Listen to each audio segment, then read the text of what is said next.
7 states of India, eastern part of India, called Seven Sisters.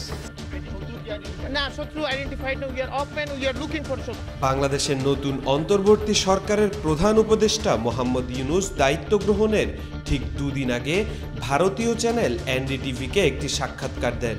সেখানে তিনি বলেছিলেন, আপনি যদি বাংলাদেশকে অস্থিতিশীল করে তোলেন তাহলে সেই অস্থিতিশীলতার আজ কিন্তু বাংলাদেশের বাইরেও মিয়ানমার, সেভেন সিস্টার্স, পশ্চিমবঙ্গ সর্বত্রই অগ্ন্যুৎপাতের মতো ছড়িয়ে পড়বে।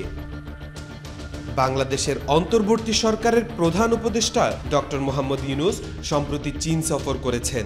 সেই সফরকালে প্রফেসর ইউনূস তার বক্তব্যে বলেন, ভারতের পূর্বাঞ্চলে অবস্থিত সেভেন সিস্টার্স নামে পরিচিত 7টি রাজ্য সম্পূর্ণরূপে ল্যান্ডলক বা স্থলবেষ্টিত অঞ্চল।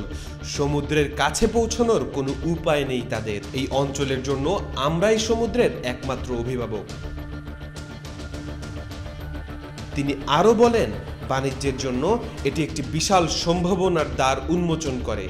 সুতরাং এটি চীনা অর্থনীতির একটি সম্প্রসারণও হতে পারে। পণ্য তৈরি করা, উৎপাদন করা, বিপণন করা এবং তা আবার চীনে নিয়ে যাওয়া এবং বাকি বিশ্বে তা ছড়িয়ে দেওয়ার সুযোগ হতে পারে এখানে।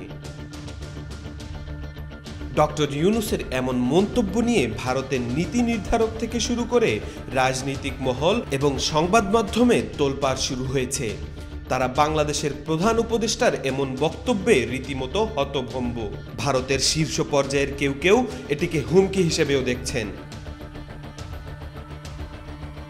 বাংলাদেশের যে কোনো ব্যাপারেই বরাবরই অতি উৎসাহী ভূমিকায় দেখা গিয়েছে ভারতকে। বরাবরই এক অঘোষিত আয়ত্ত নেওয়ার প্রচেষ্টা চালিয়ে গিয়েছে মোদী সরকার। ফ্যাসিস্ট হাসিনার আমলে সেই অন্যায় আবদার অনেকটা পূরণ করেই দিয়েছিলেন তিনি।